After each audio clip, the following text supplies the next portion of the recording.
Corona के चलते लगभग सभी टेलीकॉम कंपनियों ने अपने प्लानों की वैधता को बढ़ा दिया है।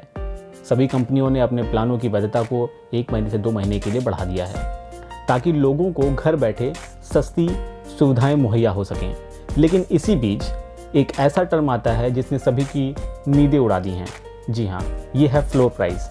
आखिर क्या है ये फ्लोर प्राइस, क्यों इतनी ज़्यादा चर्चा में है ये, इसी के बारे में आज हम बात करेंगे। आप देख रहे हैं टेलीकॉम न्यूज़। दूरसंचार से जुड़ी सभी नवीनतम जानकारी आपको इस चैनल पर मुहैया कराई जाती हैं। तो अगर आपने अभी तक इस चैनल को सब्सक्राइब नहीं किया है तो इस चैनल को सब्सक्राइब कर लें और बेल वाले आइकन को प्रेस कर दें ताकि जो भी नई लेटेस्ट नोटिफिकेशन हो सबसे पहले आप उसे देख सकें। लॉकडाउन खुलने के बाद ये दूरसंचार सेवाएं और ज़्यादा महंगी हो सकती हैं। लॉकडाउन खत्म होने के बाद लगभग सभी कंपनियों ने मन बना लिया है कि वो फ्लोर प्राइस हर एक सेवा के लिए तय करेंगे। जी हाँ, आने वाले समय में आपको मिलने वाली सुविधाएं महंगी हो सकती हैं। आज इसके बारे में हम जानकारी लेंगे। आखिर क्या है फ्लोर प्राइस, किसने इसे रिकमेंड किया है और क्या क्या रिकमेंडेशंस हैं। सेल्युलर ऑपरेटर्स की एक संस्था है जिसका नाम है cellular operator association of India, जो कि सेल्युलर ऑपरेटर्स के हितों का ध्यान रखती है। इसने कुछ रिकमेंडेशन दी हैं जिनके आधार पर फ्लोर प्राइस तय करने की डिमांड की गई है। आखिर क्या हैं COI की रिकमेंडेशंस। इनकी तरफ से पहली रिकमेंडेशन ये है कि जो फ्लोर प्राइस तय किया जाएगा ये आने वाले 2 सालों के लिए किया जाए। 2 सालों के बाद जो रेगुलेटर है इसे रिव्यू कर सकता है। रिव्यू करने का मतलब ये है कि फ्लोर प्राइस को घटाया जा सकता है या फिर बढ़ाया भी जा सकता है। दूसरी रिकमेंडेशन इनकी ये है कि जो वॉइस टैरिफ जो पहले की तरह से चल रही थी वो उसी तरह रहेगी, लेकिन जो फ्लोर प्राइस तय किया जाएगा वो डेटा के ऊपर तय किया जाएगा। अब बात आती है आखिर फ्लोर प्राइस है क्या। फ्लोर प्राइस 2 चीज़ों का कॉम्बिनेशन है। पहला तो है सब्सक्रिप्शन और दूसरा है कनेक्टिंग चार्ज या फिर यूं कहें कनेक्टिविटी चार्ज। मतलब अगर आप किसी भी डेटा पैक को सब्सक्राइब करते हैं तो आपको 2 तरह का मूल्य देना पड़ेगा। पहला तो यह है उसका सब्सक्रिप्शन चार्ज और दूसरा कनेक्टिविटी चार्ज। और इसमें खास बात यह है कि आप चाहे वॉइस का इस्तेमाल करें या ना करें, आपको सब्सक्रिप्शन चार्ज और कनेक्टिविटी चार्ज तो देना ही होगा। तीसरी रिकमेंडेशन इनकी ये है कि जो फ्लोर प्राइस है यही तय करेगा कि आप डेटा का और वॉइस का इस्तेमाल कर पाएंगे या नहीं। तो इनके कहने का अर्थ तो साफ साफ यही है कि अगर आपको डेटा और वॉइस के लिए सब्सक्राइब करना है तो आपको फ्लोर प्राइस पे करना ही पड़ेगा। अगर आप फ्लोर प्राइस पे नहीं करना चाहते तो आप किसी भी तरीके की सुविधा नहीं उठा सकते हैं। जैसा कि मैंने पहले बताया आपको कि जो फ्लोर प्राइस है वो सिर्फ डेटा टैरिफ के लिए ही होगा, लेकिन अगर ये बंडल ऑफ़र दिए जाते हैं तो सबसे पहले समझते हैं बंडल ऑफ़र क्या है। जैसा कि आज के समय में हमें जो जियो दे रहा है 399 के रिचार्ज पर कुछ लिमिटेड मिनट्स देता है बात करने के लिए और साथ ही साथ आपको 1.5 से 2 GB पर डे डेटा देता है। तो एक तरीके से ये बंडल ऑफ़र है जिसमें आपको SMS फ्री मिलता है, अनलिमिटेड कॉलिंग की जगह पे कुछ लिमिटेड टाइम पीरियड मिलता है बात करने के लिए और आपको पर GB डेटा मिलता है। तो ये एक तरह से बंडल ऑफ़र है। लेकिन जैसा मैंने पहले बताया कि जो आपका फ्लोर प्राइस तय किया जाएगा वो डेटा टैरिफ पे होगा। तो अगर कोई बंडल ऑफ़र आता है तो उस केस में फ्लोर प्राइस क्या होगा। इस दशा में जो COAI का रिकमेंडेशन है उन्होंने ये कहा कि ऑपरेटर्स को सभी सर्विसेज के लिए एक निश्चित कीमत तय करनी पड़ेगी।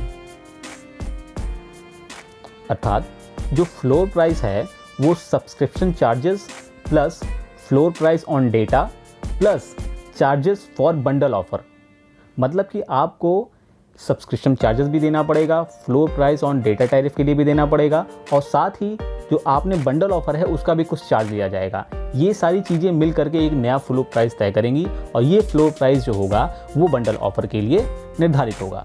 अब अगर हम समझना चाहें कि अगर हम बंडल ऑफर लेते हैं तो उस केस में जो आज की डेट में हम 399 रुपये 2 महीने के लिए देते हैं और उसमें हमको 1.5 से 2 GB पर डेटा मिलता है और साथ ही साथ आपको कुछ मिनट्स मिलते हैं बात करने के लिए और आपको 100 से 200 SMS फ्री मिलते हैं इस्तेमाल करने के लिए। तो अभी जो हमारा 399 का जो डेटा है जो 2 महीने के लिए मिलता है, अगर इसका एवरेज निकालें तो हमें 200 रुपये पर महीने देने पड़ते हैं। तो आने वाले फ्लोर प्राइस के टाइम पे अगर हमें इस तरह का कोई प्लान लेना है तो आपको मंथली कितना पे करना पड़ेगा। तो इसका एक सिंपल सा कैलकुलेशन हम लेते हैं कि अगर हमारे पास 1 GB डेटा है, ठीक है, और उसका एक फ्लोर प्राइस तय किया जाता है कि 20 रुपये पर GB डेटा हमें मिलेगा, ठीक है। उसके अलावा जो हमारा वॉइस टैरिफ है, इनमें ये भी कहा गया है कि आपका जो वॉइस टैरिफ है वो IUC से कम नहीं होना चाहिए। तो आज की डेट में अगर IUC 6 पैसे पर मिनट है, उस हिसाब से अगर देखा जाए, अगर आपको महीने के लिए 1000 मिनट मिलते हैं, ठीक है, उसके अलावा आपको SMS जो है वो आपको 100 SMS दिया जाता है और हर SMS की जो कीमत है 0.02 पैसे है, और आपका सब्सक्रिप्शन चार्जेस अगर 20 रुपीज़, सपोज करिए मान लिया हमने 20 रुपये है, तो इस केस में अगर हम पूरी गणित निकालें तो हमें क्या प्राइस मिलता है।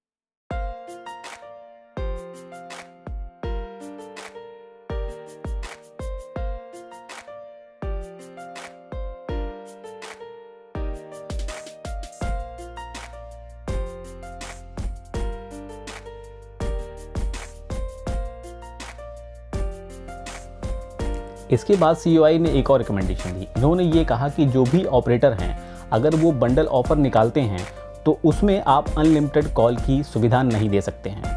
और दूसरी बात में इन्होंने ये भी कही कि जो भी कॉल टैरिफ होगा उसके जो चार्जेस होंगे वो IUC चार्जेस से कम नहीं होने चाहिए किसी भी हालत में। तो आप समझ सकते हैं कि आने वाले समय में जो सुविधाएं हमें मिलने वाली हैं, जो आज हमें सस्ती मिल रही हैं, वो लॉकडाउन के बाद धीरे धीरे महंगी होने लगेंगी। अब बात करते हैं जो हमारे यहाँ टेलीकॉम ऑपरेटर्स हैं, जैसे कि रिलायंस जियो है, एयरटेल है, वोडाफोन आइडिया है, और भारत सरकार की 2 इकाइयाँ हैं, BSNL और MTNL। उनकी तरफ से क्या रिकमेंडेशन आती हैं। तो सबसे हम पहले बात करते हैं रिलायंस जियो की। इन्होंने अपनी तरफ से क्या रिकमेंडेशन दी।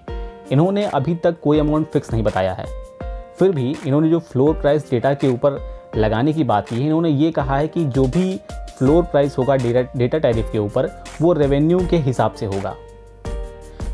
इनके हिसाब से अभी जो रेवेन्यू कॉस्ट इनकी निकलती है उस हिसाब से 9 से 12 रुपये पर GB डेटा आ रहा है, लेकिन इनकी रिकमेंडेशन ये है कि इसको 9-12 रुपये से बढ़ा करके 20 रुपये पर GB होना चाहिए। मतलब कि अगर आपको 1 GB की सुविधा लेनी है तो आपको 20 रुपये पे करने पड़ेंगे। और साथ ही साथ रिलायंस जियो ने बंडल ऑफर के लिए भी एक लिमिटेड, एक निश्चित कीमत तय करने की मांग की है। तो कंपनी अभी तक आपको सुविधाएं फ्री में दे रही थी, वो आने वाले समय में आपकी जेब से मोटा पैसा वसूलने वाली हैं। अब बात करते हैं एयरटेल। एयरटेल ने भी ऐसी ही कुछ रिकमेंडेशन दी हैं। इनके हिसाब से इन्होंने कहा है कि जो फ्लोर प्राइस तय किया जाए वो ट्राई के द्वारा तय किया जाए। इन्होंने एक रिकमेंडेशन ये भी दी है कि इन्होंने कहा है कि जो भी फ्लोर प्राइस तय किया जाए वो कुछ इस तरह से तय किया जाए ताकि 15% रेवेन्यू इन कंपनीज़ को मिल सके। मतलब आने वाले समय में कम से कम 15% का रेवेन्यू इनकी जेब में जाना चाहिए। और वो रेवेन्यू जाएगा कहाँ से? आम लोगों की जेब से। इन्होंने 3 तरह के मॉडल प्रिस्क्राइब किए हैं। इन्होंने कहा है कि एक मॉडल ऐसा है जिसमें इन्होंने कहा है कि 15% रेवेन्यू होना चाहिए, दूसरा 10% और तीसरा 8%। तो ये जो रेवेन्यू शेयरिंग का मॉडल है ये डिपेंड करता है जैसे जैसे आपका डेटा प्लान बढ़ता जाएगा वैसे परसेंटेज जो इनका मार्जिन है वो धीरे धीरे कम होता जाएगा। और इन्होंने एक वकालत ये भी की, इन्होंने कहा है कि जो सब्सक्रिप्शन चार्जेस आज की डेट में 35 से 36 रुपये है हर कंपनीज़ का, उन्होंने कहा है कि इसको फिक्स कर देना चाहिए। ये कम से कम 75 रुपये होना चाहिए। मतलब कि आम जन की जेब से 75 रुपये कम से कम किसी भी डेटा टैरिफ को इस्तेमाल करने के लिए आपको देना ही पड़ेगा।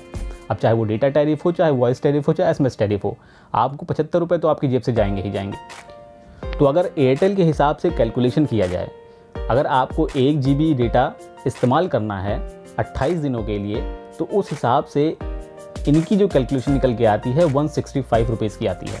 कि मतलब 28 दिनों तक अगर आपको 1 GB डेटा इस्तेमाल करना है तो आपको 165 रुपये पे करने पड़ेंगे।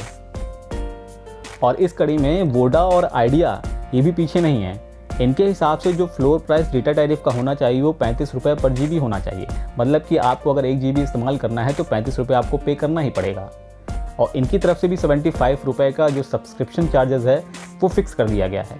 तो इनके हिसाब से अगर कैलकुलेशन किया जाए तो 1 GB डेटा जो आप 28 दिनों के लिए इस्तेमाल करेंगे उसके लिए आपको कम से कम 110 रुपये पे करने पड़ेंगे। तो आप समझ सकते हैं कि आने वाले समय में कितनी ज़्यादा चीज़ें महंगी होने वाली हैं।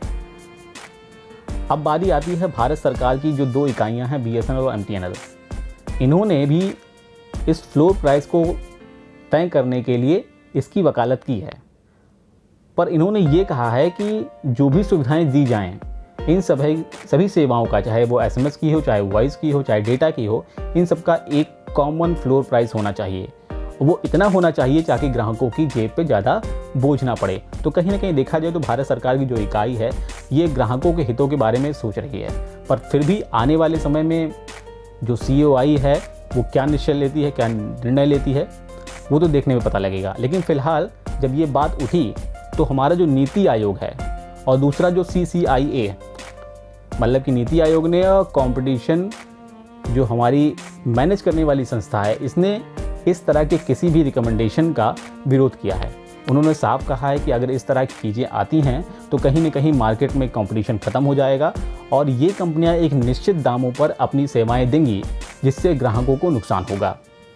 तो फिलहाल नीति आयोग की तरफ से अभी तक इसमें रिकमेंडेशन कोई नहीं दी गई है, कोई भी संतुष्टि नहीं दी गई है ताकि इसमें ऐसा कोई चेंजेस आ सके। लेकिन हाँ, लॉकडाउन ख़त्म होने के बाद नीति आयोग से CAOAI आगे निगोशिएट करेगा और आने वाले समय ही बताएगा कि आने वाले समय में हमें जो डेटा मिलने वाला है वो सस्ता होगा या महंगा होगा। तब तक के लिए प्लीज़ आप देखते रहिए आपका अपना न्यूज़ चैनल टेलीकॉम न्यूज़, और इस चैनल को सब्सक्राइब कर लीजिए और बेल वाले